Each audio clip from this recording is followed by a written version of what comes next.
بسم اللہ الرحمن الرحیم یا ایھا الذین آمنوا اتقوا اللہ حق تقاته ولا تموتن الا وانتم مسلمون صدق اللہ العظیم۔ یہ درود و سلام پیش کریں اللہم صلی علی سیدنا و شفیعنا حبیبنا مولانا محمد بارک وسلم صلاۃ و سلام علیک یا رسول اللہ۔ ہمیں اور آپ کو یہ بات معلوم ہے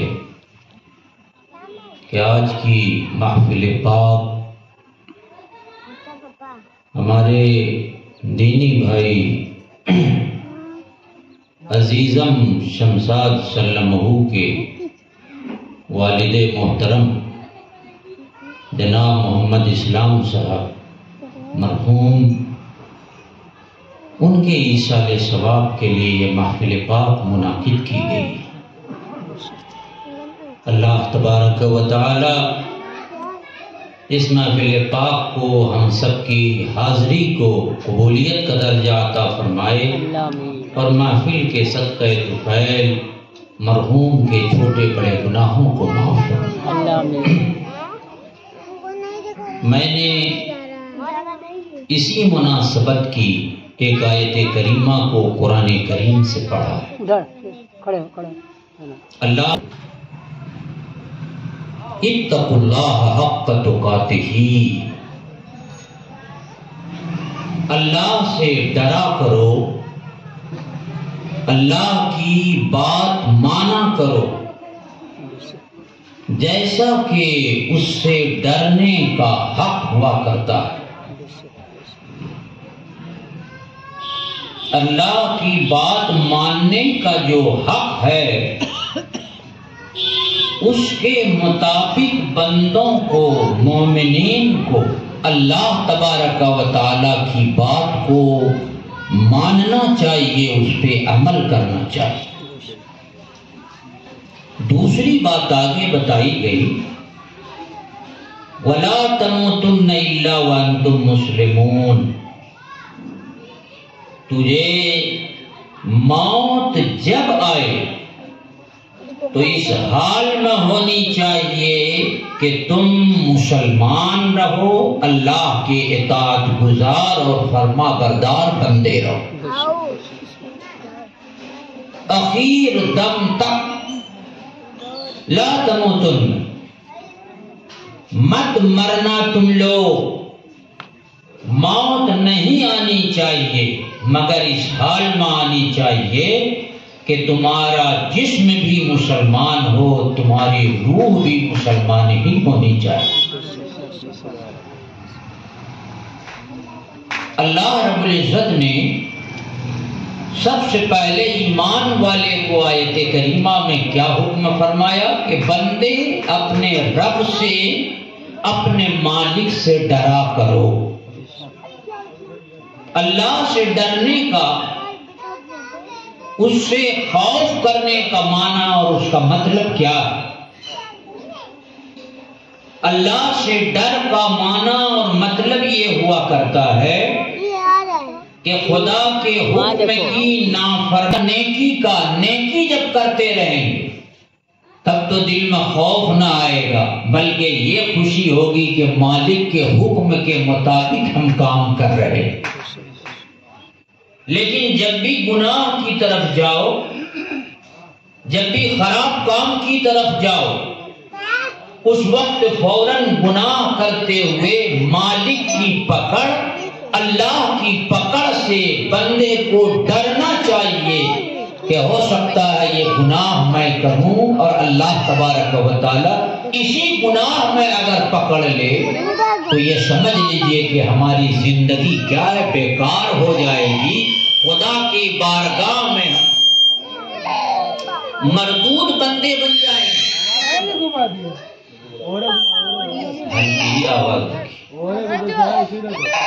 تو اللہ رب العزت کی بارگاہ میں سب سے استاذ کا، بڑے لوگوں کا خوف ہوا کرتا ہے، ایسے ہی یہ سمجھ لیجئے کہ اس سے 1000 نہیں لاکھوں گنا درجہ زیادہ جب ہم گناہ کرنے لگیں اس وقت ہمارے دل میں اللہ تبارک و تعالیٰ کا خوف آنا چاہیے.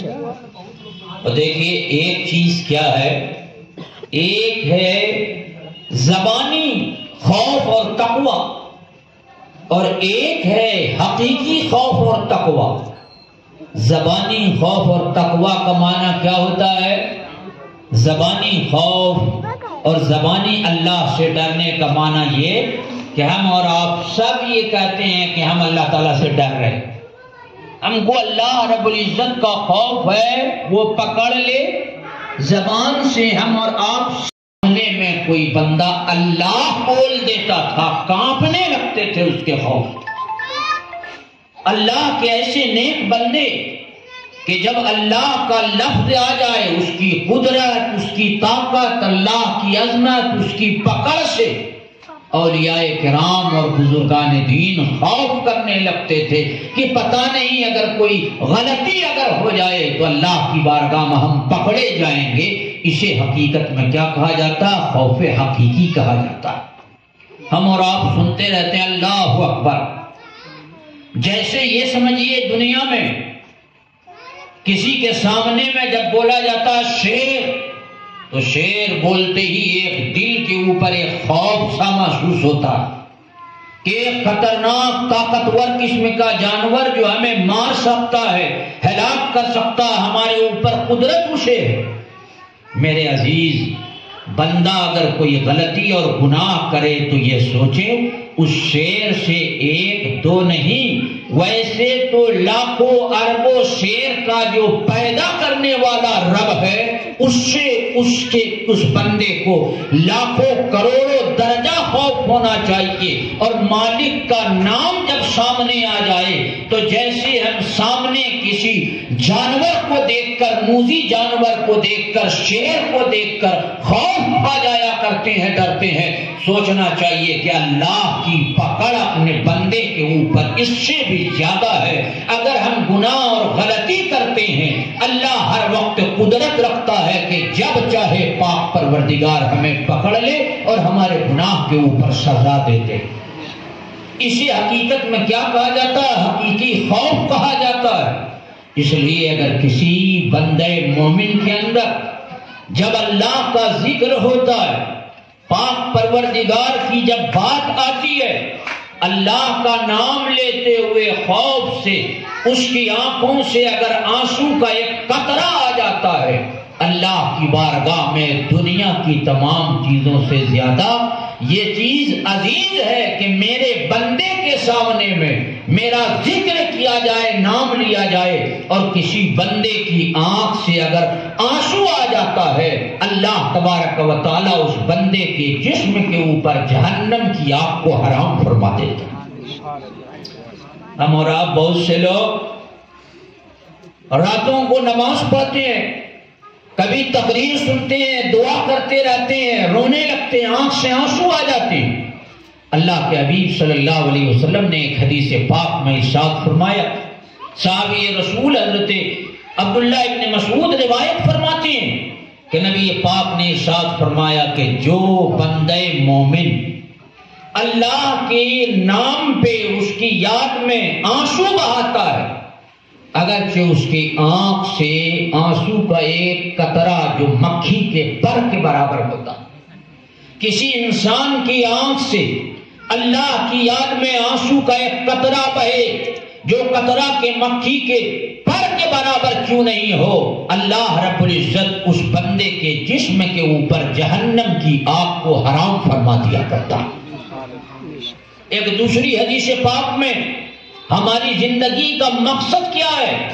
ہماری زندگی کا، مومن کی زندگی کا مقصد ہے کہ دنیا میں رہتے ہوئے اپنے مالک، اپنے اللہ کے حکم کے اوپر عمل کرنا، اس کا خوف کرنا، تقوی اور پرہیزگاری اختیار کرنا، یہ حقیقت میں مومن کی زندگی کا مقصد ہوا کرتا ہے. یہ دیکھیے کبھی ٹھنڈی ونڈی کے موسم میں ہم اور آپ دیکھتے ہیں کہ جب کبھی ٹھنڈی لگنے لگتی ہے تو بدن سے کانپ جاتا ہے، ہلنے لگتا ہے. حضرت عباس رضی اللہ تعالیٰ عنہ روایت فرماتے ہیں حضور کے چچا، بخاری شریف میں یہ حدیث پاک ہے کہ اللہ کے رسول صلی اللہ علیہ وسلم نے ارشاد فرمایا کہ جب کسی بندے مومن کے سامنے میں اللہ تبارک و تعالی کا نام لیا جاتا ہے اور خدا کے نام کی وجہ سے اس بندے کا جسم اگر کانپ جاتا ہے اللہ کے خوف کی وجہ سے، تو خدا تعالیٰ اس کے جسم پر سے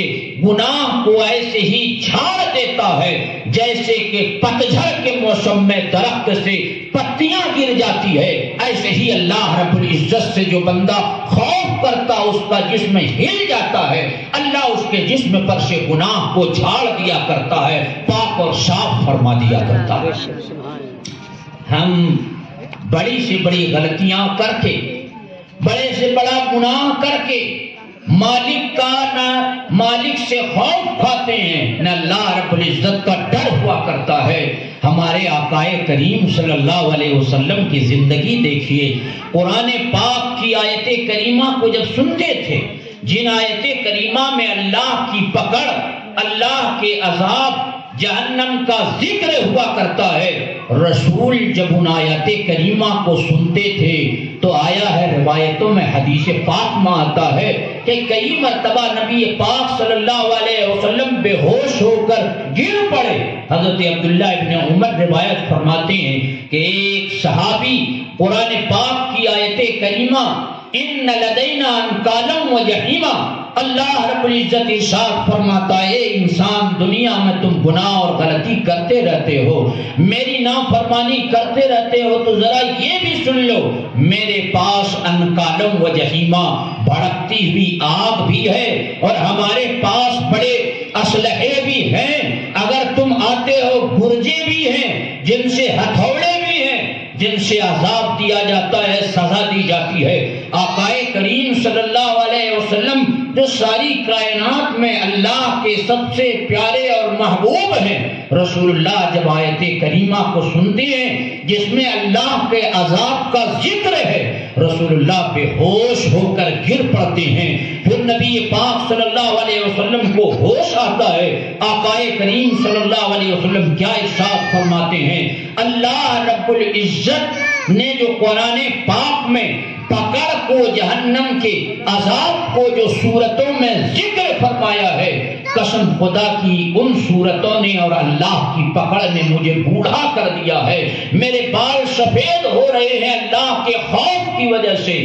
بندے مومن، رسول تو کوئی گناہ نہیں کرتے تھے، نبی سے تو کوئی غلطی نہیں ہوتی تھی، لیکن اللہ رب العزت مالک ہے، مالک کا غلام کو، بندے کو خوف ہونا چاہیے۔ ایسا خوف اور تقوی تھا کن کا؟ ہمارے پیارے آقا صلی اللہ تعالی علیہ وسلم کا۔ ہم اور آپ اپنی زندگی کے اوپر ذرا غور کیجئے، رسول اللہ صلی اللہ علیہ وسلم کے بارے میں ایک حدیث پاک میں آتا ہے، آقا کریم صلی اللہ علیہ وسلم اپنے گھر میں رات کے وقت میں تشریف لاتے ہیں، نبی پاک نے کیا دیکھا کہ حضور کی بستر مبارک کے اوپر چند کھجوریں پڑی ہوئی تھی، آقا کریم صلی اللہ علیہ وسلم نے ان کھجوروں کو اس پر سے اٹھا لیا، نبی پاک اٹھاتے ہیں کھانے کے لیے کہ یہاں تک کہ آپ صلی اللہ علیہ وسلم کو خیال آتا ہے کہ پتہ نہیں یہ کس کی کھجور ہے، کسی نے صدقہ کی دے دیا ہے یا کسی دوسرے کی امانت ہے، آپ صلی اللہ علیہ وسلم اسے نیچے ڈال دیتے ہیں۔ ایک دوسری روایت میں یہ آیا کہ حضور نے حلق میں کھجور کو ڈال لیا اور ایک کھجور کو حلق میں ڈالنے کی وجہ سے حضور بے چین ہو گئے، بے چین ہو کر تڑپنے لگے، ادھر ادھر پھرنے لگے۔ جب لوگوں نے بتایا، گھر کے لوگوں نے بتایا، یا رسول اللہ صلی اللہ علیہ وسلم یہ کھجور صدقہ کی امانت کی نہیں ہے بلکہ اپنی ہے جو تحفے کے طور پر آپ کے لیے آئی تھی، تب رسول اللہ صلی اللہ علیہ وسلم کو قرار آتا ہے۔ میں کیا کہنا چاہتا ہوں میرے عزیز، جو بندہ جس سے محبت کیا کرتا ہے اس کی اطاعت و فرما برداری کرتا، اس کے جیسا بننے کی کوشش کیا کرتا ہے۔ ہم اور آپ رسول پاک سے محبت کا دعویٰ تو کرتے ہیں لیکن اپنی زندگی میں حلال اور حرام کی امتیاز نہیں کرتے ہیں، تقوی اور پرہیزگاری نہیں ہوتی ہے۔ جہاں سے جو مال مل جایا کرتا ہے ہم اپنے حلال مال کے اندر حرام چیزوں کو، نجس اور ناپاک چیزوں کو بھی ملا دیا کرتے ہیں، اور جب انسان ایسی غذا کو کھا لیتا ہے تو اللہ کے نیک بندے بزرگان دین یہ فرمایا کرتے ہیں کہ جس انسان کے جسم میں، جب انسان کے جسم میں حرام رزق جب چلا جایا کرتا ہے تو اس کا دل مردہ ہونے لگتا ہے، عبادت میں اس کو لذت نہیں آتی ہے، نیکیاں جب بیان کی جاتی ہے، اچھی بات بتائی جاتی ہے، اس کے دل پر کوئی اثر نہیں ہوا کرتا ہے۔ میرے عزیز، ہمارا دل صاف اور ستھرا، پاک و صاف اس وقت ہوگا جب جسم کے اندر جو غذا جانی چاہیے وہ حلال اور پاکیزہ ہونی چاہیے۔ ہم اور آپ اللہ کے نیک بندوں کا تذکرہ سنتے رہتے ہیں، کیسے کیسے اللہ والے تھے، ان کا تقوی اور ان کی پرہیزگاری اتنی عظیم تھی کہ ان کے سامنے میں دنیا کی بڑے سے بڑی دولتیں بھی اگر رہا کرتی تھی، حرام طریقے سے حاصل کی ہوئی کوئی چیز رہتی پیش کی جاتی تھی تو اسے ٹھکرا دیا کرتے تھے اور کہتے تھے کیا اللہ رب العزت نے ایسے مال کیا کیوں نجس بنا دیا ہے، مومن کے لیے ناپاک ہے ایسی چیزیں جو حرام طریقے سے حاصل کی گئی ہیں۔ تو اللہ رب العزت نے آیت کریمہ میں سب سے پہلے مومن کو یہ حکم فرمایا، یا ایھا الذین آمنوا اتقوا اللہ، اے ایمان والو اللہ تبارک و تعالی سے ڈرا کرو۔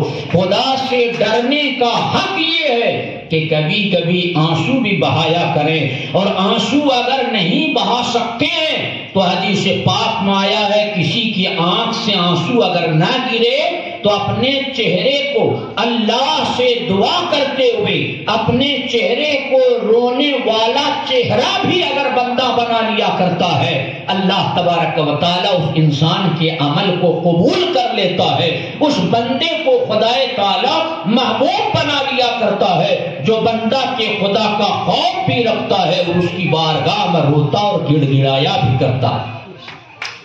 یہ تقوی اور پرہیزگاری کا حکم کیوں دیا گیا اور اس کا حکم کب تک دیا گیا؟ لا تموتن الا وانتم مسلمون، اے ایمان والو تمہیں موت جب آئے تو اس حال میں آنی چاہیے کہ تم مسلمان رہو۔ اچھا، موت جب آنی چاہیے کہ تم مسلمان رہو، اور مسلمان ہونے کا معنی کیا؟ مفسرین نے آیت کریمہ میں کیا بیان فرمایا؟ جس وقت موت آئے اس وقت مومن خدا کا اطاعت گزار اور فرما بردار بندہ ہونا چاہیے۔ جب موت آئے اس وقت اللہ کی اطاعت میں ہو، اس کی فرما برداری میں لگے رہو۔ اب مجھے بتائیے، ہم میں سے کوئی انسان یہ جانتا ہے کیا کہ کس کو کس وقت موت آ جائے؟ تو جب یہ بات معلوم نہیں کہ موت کس انسان کو کس وقت آ جائے، اور خدا یہ فرما رہا ہے کہ جب موت تجھے آئے تو تم اطاعت کرتے ہوئے اچھا کام کرتے رہو، اس حالت میں موت آئے اور موت کا کسی کو علم ہے نہیں، تو گویا کہ اللہ رب العزت آیت کریمہ میں یہ فرما رہا ہے، اے انسان گناہ سے بچو اور ہمیشہ نیکی کرتے رہو، اچھا کام کرتے رہا کرو۔ جب ہمیشہ اچھا کام کرتے رہو گے تو جب بھی موت آئے گی تو اس حال میں آئے گی تیرے پاس موت کہ تم اللہ کی اطاعت میں، تیرا جسم لگا ہوا ہے، تیری جان لگی ہوئی ہے۔ اور جب بندہ خدا کی اطاعت کرتے ہوئے اور نیکی کرتے ہوئے، چاہے نیکی ماں باپ کے ساتھ کرے، چاہے نیکی جو ہے گاؤں محلے والوں کے ساتھ کرے، چاہے نیکی دنیا کے کسی انسان کے ساتھ کرے، چاہے نیکی اللہ کی بارگاہ میں عبادت و ریاضت کرتے ہوئے بندہ کرے، جب کوئی بندے مومن اللہ کی بارگاہ میں اس حال میں پہنچتا ہے کہ جس وقت اس کی روح قبض ہو رہی تھی وہ بندہ نیکی کر رہا تھا، تو اللہ کی بارگاہ میں اس حال میں پیش ہوتا ہے کہ اللہ کا وہ اطاعت گزار اور فرما بردار بندہ ہوا کرتا ہے۔ فرشتے بھی اس حالت میں لے کر اس کی روح کو اللہ کی بارگاہ میں حاضر ہوتے ہیں کہ مالک جس وقت اس کی روح نکال رہا تھا اس وقت یہ تیری اطاعت میں لگا ہوا تھا۔ تو بندہ جب خدا کی اطاعت میں لگ جایا کرتا کرتا ہے اللہ تبارک و تعالیٰ اس کو قبول فرما لیتا ہے اور فرشتے بھی اس کا استقبال کیا کرتے ہیں۔ تو موت آنی چاہیے اس حال میں کہ اس سے پہلے موت کی تیاری ہونی چاہیے، نیکی کرنا چاہیے۔ مجھے بتائیے کہ ہم میں سے اگر کسی انسان کو آپ دیکھتے ہیں کہ اگر یہ اعلان ہو جائے فلانا بندہ کو ڈی ایم صاحب کے پاس فلانا دن ایوارڈ ملنے والا ہے، اور یا یہ اعلان ہو جائے کہ فلانا چور کو پکڑ کر پولیس والے لے کر جا رہے ہیں، تو ایک بندہ جب چوری گندا کام کیا ہے سر جھکاتے ہوئے جائے گا، یہ خوف کرتے ہوئے جائے گا کہ ابھی پتہ نہیں کون سی سزا ملے گی، کتنی ذلت جھیلنی پڑے گی۔ لیکن وہ انسان جو اچھائی کرتا ہے، نیکی کرتا ہے، اور جب اسے انعام کے لیے، اعزاز کے لیے لے جایا جاتا ہے تو لوگ بھی استقبال کرتے رہتے ہیں، لوگ بھی اچھا کرتے کہتے ہیں، اور جانے والا بھی اپنے آپ میں فخر محسوس کیا کرتا ہے۔ اے میرے بندے مومن، میرے اسلامی بھائی، ہم اور آپ اپنی زندگی کو اسی طریقے سے بالکل سمجھیے۔ ہم اور آپ سنتے رہتے ہیں کہ ان کو حضرت صحابی رسول حضرت سعد بن ابی وقاص رضی اللہ تعالیٰ عنہ جب ان کی روح نکل رہی ہے، مومن کی روح کے بارے میں کیا آیا ہے؟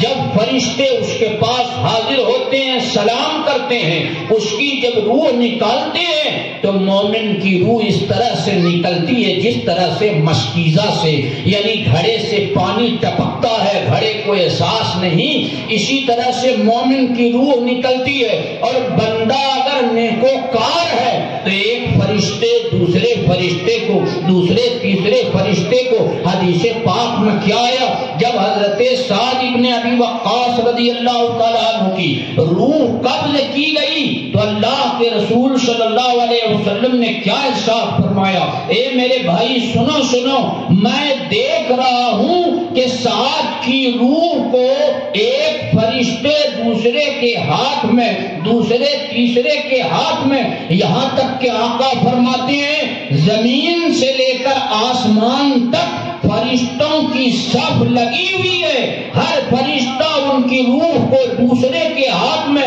دوسرے فرشتے لپک رہے ہیں۔ کتنی اچھی روح ہے ہمارے پاس آ رہی ہے، استقبال اور ویلکم کر رہے، اور یہ سب اللہ کی بارگاہ میں اس روح کو لے کر پہنچتے ہیں۔ اللہ رب العزت ایسی روح کے اوپر سلامتی بھیجتا ہے۔ آقا فرماتے ہیں سعد کی روح ایسی ہے کہ آسمان والے بھی اللہ رب العزت اور اس کے فرشتے اس کا استقبال کر رہے ہیں۔ تو مومن دنیا میں ایسی زندگی گزارے کہ چور اچکے کی طرح نہیں کہ چوری کرتے ہوئے اگر روح قبض ہو جائے تو خدا کی بارگاہ میں پہنچے ہیں، کیا نام لکھائے گا؟ چور کی روح آ گئی ہے۔ بےمان ہے تو نام لکھائے گا بےمان کی روح اللہ کی بارگاہ میں آ گئی ہے۔ گناہ کرنے والا ہے، کوئی زنا کرنے والا ہے تو زانی، کوئی شراب پینے والا اس حالت میں مر گیا تو جائے گا اس کی روح، اور کیا کہا جائے گا؟ کسی شرابی کی روح آ گئی ہے۔ ایسی حالت میں اللہ رب العزت بندے سے خوش نہ ہوگا، بلکہ اس بندے کے اوپر خدا کی لعنت، فرشتوں کی لعنت ہو جاتی ہے۔ تو بندہ مومن کو دنیا میں ایسے رہنا چاہیے کہ نیکی کرتے رہیے، اس لیے نیکی کیجیے۔ موت کا کسی کو علم نہیں ہے، موت کا کسی کو علم حقیقت میں نہیں ہے، ابھی ہیں کب چلے جائیں گے ہم اور آپ نہیں جانتے ہیں۔ ہو سکتا ہے نیکی کر رہے ہیں آج روح اگر قبض ہو جائے تو فرشتے کہیں گے نمازی کی روح آ رہی ہے، فرشتے کہیں گے زکات دینے والی کی روح آ رہی ہے، فرشتے کہیں گے ماں باپ کی خدمت گزار کی روح آ رہی ہے، فرشتے کہیں گے کہ محلے سماج والے کے ساتھ نیکی کرنے والے کی روح آ رہی ہے۔ تو آقا فرماتے ہیں چور کی طرح سے زندگی نہ گزارو، بلکہ زندگی گزارو سعد بن ابی وقاص کی طرح سے کہ تیری روح جب یہاں سے نکلے تو فرشتے بھی استقبال کریں اور اللہ بھی تیرا استقبال کرے۔ ایسا عمل دنیا میں ہمیں اور آپ کو کرنا چاہیے۔ نعرہ تکبیر، نعرہ رسالت، عید میلاد النبی، علماء اہل سنت۔ آتا ہے کہ آج آنکھ بند ہوئی حساب و کتاب ہمارا اور آپ کا کیا ہو جائے گا؟ شروع ہو جائے گا۔ یہ امتحان کا گھر ہے۔ حساب و کتاب ہونے کا مطلب چاہے ایک بندہ 10 سال 20 سال 50 60 80 جتنے کی عمر گزار لے، یہاں آنکھ بند ہونے کے بعد حقیقی زندگی مومن کی موت کے بعد سے شروع ہوا کرتی۔ موت انسان کے ختم ہونے کا نام نہیں ہے، موت مومن کے فنا ہونے کا نام نہیں ہے۔ موت کو سمجھے ہیں غافل اختتام زندگی ہے، یہ شام زندگی صبح دوام زندگی۔ یعنی جو لوگ موت کو سمجھے ہیں غافل اختتام زندگی، جو لوگ موت کو یہ سمجھتے ہیں کہ اب اس کی زندگی ختم ہو گئی، اب ختم، اس میں کہا گیا ہے کہ ایسا آدمی غفلت میں پڑا ہوا ہے۔ موت سے زندگی ختم نہیں ہو رہی ہے، یہ زندگی جو دنیا کی ہے یہ حقیقت میں شام زندگی، بس سورج ڈھلا ہے، شام ہو گئی، اور اس شام کے بعد جو دوام زندگی، صبح دوام زندگی، اب ہمیشہ ہمیش کی جو صبح ہونے والی ہے، زندگی ملنے والی ہے، وہ مومن کو حقیقت میں موت کے بعد ملنے والی ہے۔ اس کو بڑے اچھے ڈھنگ سے میں برابر سمجھاتا رہتا ہوں اور آپ کے سامنے ذکر کرتا ہوں کہ ہمیں اور آپ کو یہ سمجھنا چاہیے کہ یہ دنیا کی زندگی صرف نہیں، اس کے بعد بھی زندگی۔ اگر دنیا کی زندگی کے بعد کوئی زندگی نہ ہو، کوئی عدالت نہ ہو، کوئی حساب و کتاب اگر نہ رہ جائے، تو مجھے صرف آپ بتا دیجئے، 2 بندہ 60 سال کی عمر پایا، ایک نے 60 سال تک نیکی کیا، دوسرے نے 60 سال تک برائی کرتا رہا۔ وہ چوری کرتا ہے، دوسرے گناہ میں مبتلا، ماں باپ کو تکلیف، ایک تکلیف دیتا دوسری خدمت کرتا، ایک بے نمازی دوسرا نمازی، ایک بوڑھا 60 سال کا آدمی ٹھنڈی کی رات میں 4 بجے بھور میں ٹھنڈے پانی سے وضو کرتے ہوئے اللہ کی بارگاہ میں سجدہ کرتا ہے، اور دوسرا وہی رات بھر موبائل دیکھ کر لحاظ کے اندر گھسا رہتا ہے۔ مجھے آپ سے تو بتائیے، دونوں برابر ہو سکتا ہے کیا؟ دنیا میں تو اسے نہیں ملا نیکوکار کو اس کی نیکی کا بدلہ، پورے کو اس کی برائی کا بدلہ۔ تو انسان کی عقل تو کہتی ہے کہ اچھائی کرنے والے کو اس کا صلہ ملنا چاہیے، برائی کرنے والے کو اس کا صلہ ملنا چاہیے۔ اسی کو اللہ رب العزت نے قرآن پاک میں ارشاد فرمایا، فَمَن يَعْمَلْ مِثْقَالَ ذَرَّةٍ خَيْرًا يَرَهُ وَمَن يَعْمَلْ مِثْقَالَ ذَرَّةٍ شَرًّا يَرَهُ۔ اے بندے یہ نہ سمجھو موت کے بعد سب ختم ہو جائے گا، بلکہ تم میں سے جو انسان رائی کے دانہ کے برابر بھی نیکی کرے گا، اس کو بھی اللہ کی بارگاہ میں دیکھے گا۔ رائی کے دانہ کے برابر برائی اگر کرتے ہو، اس کو بھی اللہ رب العزت کی بارگاہ میں دیکھنا ہے ہمیں۔ اور موت اختتام نہیں ہے، ختم نہیں۔ اس کو سمجھانے کے لیے ایک مثال میں دیتا ہوں آپ کو۔ وہ لفظ روزانہ ہم اور آپ بولتے رہتے ہیں، کسی کے مرنے پر ہم اور آپ کیا کہتے ہیں کہ فلانا آدمی کا انتقال ہو گیا، کہتے ہیں نا فلانا آدمی کا انتقال ہو گیا۔ یا کسی کی موت پہ ہم اور آپ کہتے ہیں کہ فلانے صاحب کا وصال ہو گیا۔ نیک آدمی رہتا ہے تو کہہ دیتے ہیں کیا فلانا صاحب کا وصال ہو گیا۔ ذرا یہ دونوں لفظ ہم اور آپ اپنی زندگی میں روز بولتے رہتے ہیں، اس کے معنی پر غور کیجیے۔ فلانا آدمی کا انتقال ہو گیا، انسان کا جسم پڑا ہوا، اس کی روح نکل گئی یہاں سے۔ ہم اور آپ کیا کہتے ہیں کہ اس آدمی کا کیا ہو گیا؟ انتقال ہو گیا۔ انتقال کسے کہا جاتا؟ آپ برابر سننے گا، ایک جگہ سے دوسری جگہ پر چلے جانے کو انتقال کہا جاتا۔ کسی چیز کے موت اگر فنا ہونے، ختم ہونے، کہ اب مٹی ہو گئے، گل جائیں گے، سڑ جائیں گے، برادہ ہو جائیں گے، اس کا نام نہیں ہے۔ موت فنا ہونے کو نہیں کہا جاتا ہے، اسی لیے مرنے کو انتقال کہتے ہیں۔ انتقال کا معنی کیا؟ عربی زبان میں آپ کہیں دیکھیے، انتقال ینتقل، انتقال کا معنی ایک جگہ سے، ایک مکان سے دوسرے مکان کی طرف چلے جانے کو کیا کہتے ہیں؟ انتقال۔ اے بندہ مومن، تیری موت تیری فنا نہیں ہے، بلکہ تیری موت حقیقت میں جو دنیا کی زندگی میں تھے، اس زندگی سے تیری روح اب دوسری جگہ پر پہنچ گئی ہے۔ اسی کو اللہ تبارک و تعالیٰ نے انتقال قرآن میں کہا، اسلام میں اسی کو انتقال کہا جاتا ہے۔ دوسری چیز ہم اور آپ سمجھیں، انتقال ہو گئے، ختم نہ ہوئے، پتہ چلا کہ اب حساب و کتاب ہوگا۔ کبھی بھی خبردار، بہت سے لوگ کیا کہہ دیتے ہیں، قبر میں کیا ہونے والا کون دیکھ رہا ہے؟ اس طرح کی باتیں حضور فرماتے ہیں، اس طرح کی جو باتیں ہوتی ہیں وہ در حقیقت ایسے انسان کے زبان سے نکلتی ہے جس کا ایمان بالکل کمزور ہو چکا ہے۔ وہاں کیا، وہیں تو سب کچھ ہونے والا ہے، اب شروع ہونے والا ہے۔ جیسا یہاں کچھ پڑھے ہو، بچے 6 مہینہ تک جو کچھ تیاری کرتے ہیں وہ رزلٹ آنے والا رکھتا ہے۔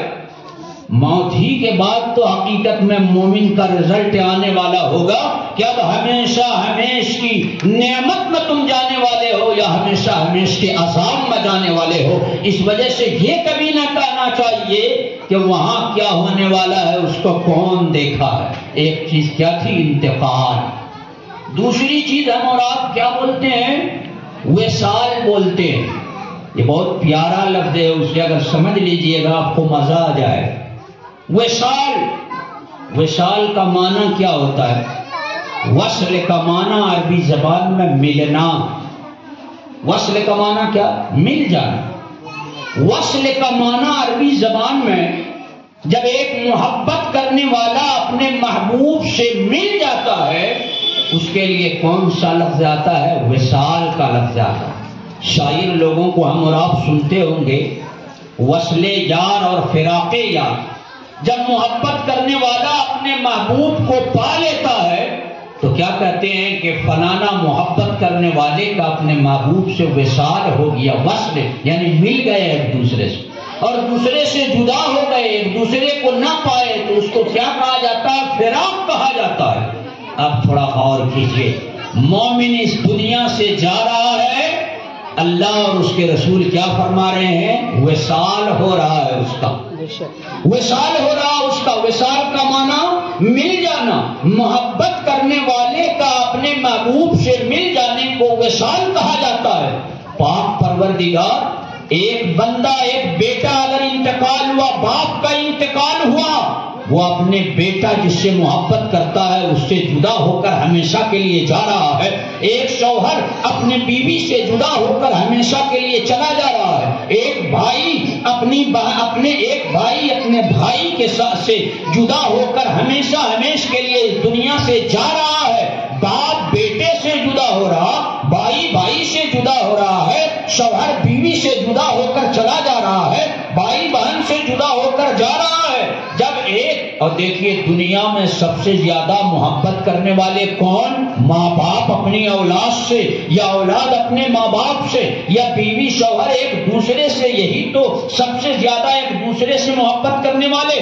ایک باپ اپنی اولاد سے دنیا میں سب سے زیادہ محبت کرنے والا ہے۔ اس بچے کی وفات ہوئی، بچہ جا رہا ہے، مالک جب بچہ اپنے باپ سے جدا ہو کر جا رہا ہے اسے وصال کیوں کہا جاتا ہے؟ اسے تو فراق کہنا چاہیے۔ فراق کا معنی محبت کرنے والے کا اپنے محبوب سے جدا ہو جانا۔ بچہ اپنے باپ سے جدا ہو کر ہمیشہ کے لیے جا رہا ہے تو مومن کی موت کو فراق کہنا چاہیے، مومن کی موت کو وصال نہ کہنا چاہیے۔ لیکن قربان جائیے، مومن کی موت کو وصال کیوں کہا جاتا ہے؟ وصال کا معنی کیا بتایا؟ محبت کرنے والا اپنے محبوب سے مل جاتا ہے۔ اے میرے عزیز بتائیے، بیٹا اس دنیا سے جا رہا ہے، اس وہ بیٹا اپنے باپ سے بھی محبت کرتا، بھائی بہن سب سے محبت کرتا، لیکن مومن کا سب سے زیادہ محبوب کون؟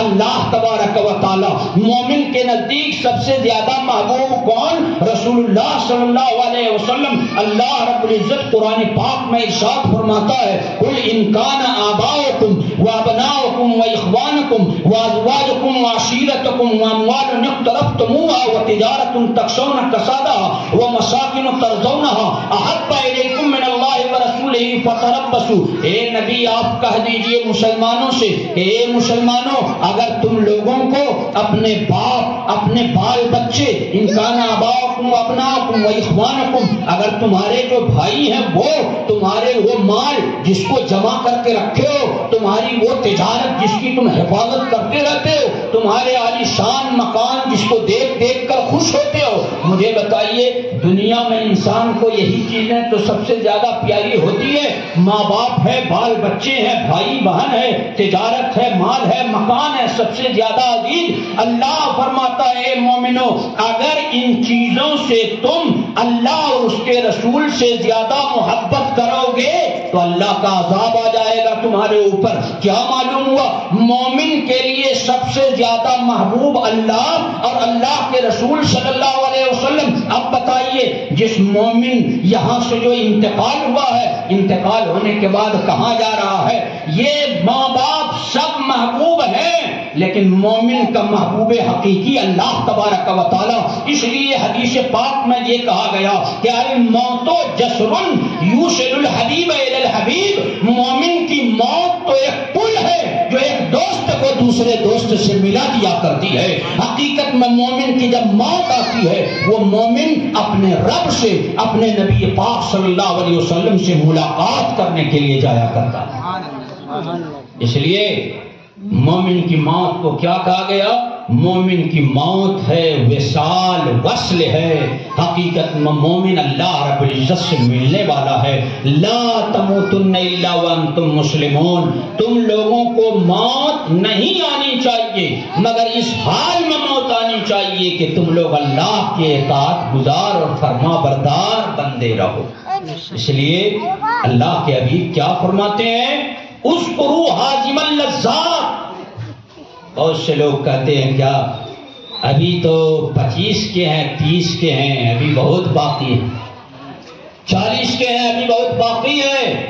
یہ ساری چیزیں ہم اور آپ اچھی طرح سے جانتے ہیں کہ دل بہلانے کے لیے یہ سب باتیں ہوتی ہیں۔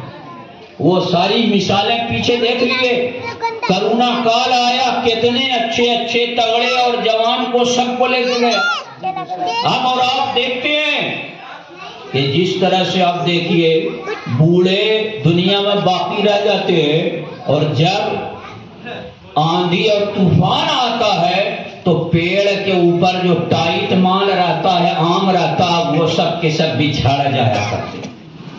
تو یہ کبھی نہیں سمجھنا چاہیے، کوئی جانتا ہی نہیں ہے، کوئی بولتے بولتے چلتے پھرتے اٹھتے بیٹھتے، ابھی کل تو ملاقات ہوئی تھی، سب اس دنیا سے چلے جا رہے ہیں۔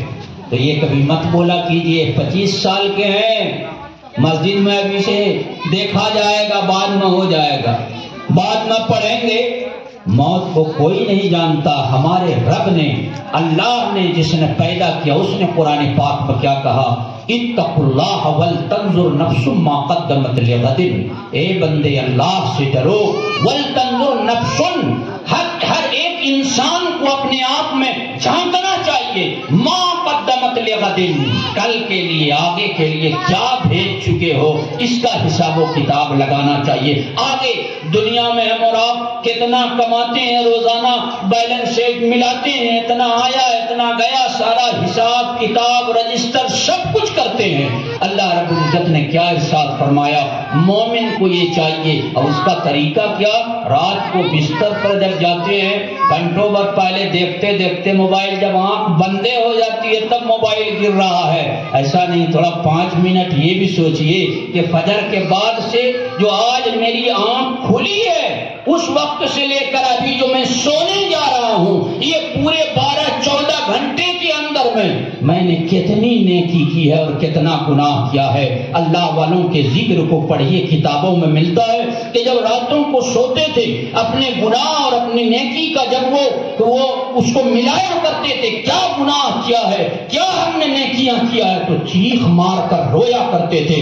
نیکی اگر 50 کر لیجئے، 2 گناہ کر لیجئے، 3 گناہ بھی کر لیجئے، تو کبھی یہ نہ سمجھیے کہ نیکی تو بہت ہے، گناہ ہمارے کم ہے، 2 ہی 3 غلطی غلطی ہے ایسا نہ سمجھیے، اس کو میں مثال سے برابر بتایا کرتا ہوں. کیا بتایا کرتا ہوں؟ برابر کہتا ہوں. ایک نوکر کسی کے گھر میں اگر کام کرتا ہے، اس وہ مالک ہے ایک طرف، دوسرا نوکر اور خادم ہے. لیکن وہ نوکر اور خادم دیکھیے، اس کے گھر میں اگر بکری کو بچہ ہو جاتا ہے، تھوڑا سا دودھ کی کھیر لے کر مالک کے پاس جاتا ہے. مالک کو اس کے کھیر کی ضرورت نہیں ہے. اگر وہ آدھا 1 کلو دودھ لے کر پہنچتا ہے، کوئی کھانے کی چیز لے کر مالک کے پاس پہنچتا ہے، مالک کو اپنے نوکر کی، غلام کی ان چیزوں کی ضرورت نہیں رہتی. لیکن مالک غلام کی چھوٹی سی ادا سے بھی اگر خوش ہو جائے، غلام کو نواز دیا کرتا ہے. اور ہو سکتا ہے ایک آدمی، ایک نوکر خادم برابر کام کرے، مالک کو کون سی بات پر غصہ آ جائے، خراب آ جائے، سارا کرا دھرا کیا ہوتا ہے، بیکار ہو جاتا ہے. مومن کو ایسی زندگی گزارنی چاہیے کہ وہ بادشاہ اور مالک ہے، ہم بندے اور غلام ہیں. اگر کوئی غلطی کرتے ہیں تو ہو سکتا ہے اسی غلطی کی وجہ سے مالک پکڑ لے. جب اتنا خوف بندے کے دل میں آ جاتا ہے، قسم خدا کی کہتے ہیں کہ وہ بندہ مومن گناہ سے بھی بچتا ہے اور اللہ تبارک و تعالیٰ کا قرب بھی اس بندے کو نصیب ہوتا ہے. اس وجہ سے اللہ تبارک و تعالیٰ نے فرمایا وَلْتَنْظُرْ نَفْسٌ مَا قَدَّمَتْ لِغَدٍ. دنیا کے لیے تو کر رہے ہو، ہر انسان کو غور کرنا چاہیے کہ آگے وہ کیا بھیجا ہے، اس کے اوپر بھی غور کرنا چاہیے.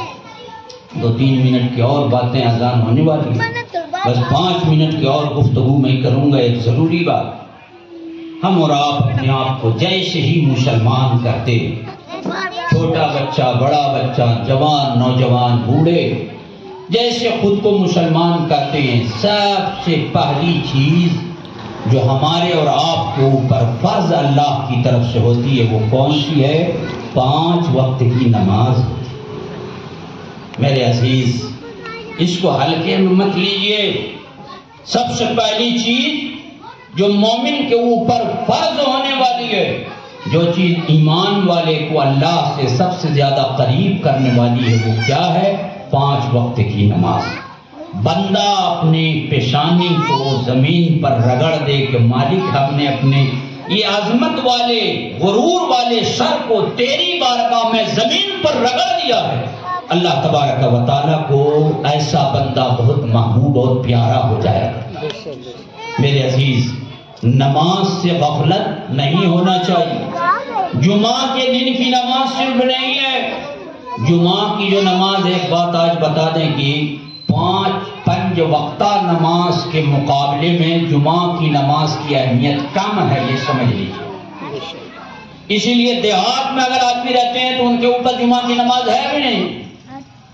تو جو چیز اللہ تعالیٰ نے 5 وقت کہا ہے، ہم مسجد کو خالی چھوڑ دیتے ہیں اور جمعہ کے دن صرف 1 ہفتے میں 1 وقت کی نماز والے طریقے کو چھوڑ دینا چاہیے. اللہ کے حبیب صلی اللہ علیہ وسلم نے اتنی بات سمجھیے، اسلام میں جتنا حکم آیا ہے، زکوٰۃ ہے، ماں باپ کے ساتھ اچھا سلوک ہے، روزہ وغیرہ وغیرہ، سب کا حکم زمین پر آیا جب رسول زمین پر تھے. نماز کا حکم کب آیا ہے؟ جب رسول اللہ کی بارگاہ میں معراج میں تشریف لے گئے. اللہ کی بارگاہ میں جب گئے معراج میں رسول اللہ صلی اللہ علیہ وسلم، وہاں سے جو تحفہ رسول کو ملا وہ کون ہے؟ نماز کا تحفہ. حضور کیا فرماتے ہیں؟ کوئی مومن جب نماز پڑھتا ہے تو گویا میرے آنکھ میں وہ پھول ڈالتا ہے، وہ آنکھ میں گویا کہ گلاب جل ڈالا کرتا ہے، اور جو نماز کو چھوڑ دیا کرتا ہے وہ بندہ حقیقت میں مجھے تکلیف دے رہا ہے. میرے عزیز، قیامت کے دن سب سے پہلا حساب و کتاب حضور نے کیا فرمایا؟ نماز کا ہوگا. جس بندے کی نماز کامیاب ہو گئی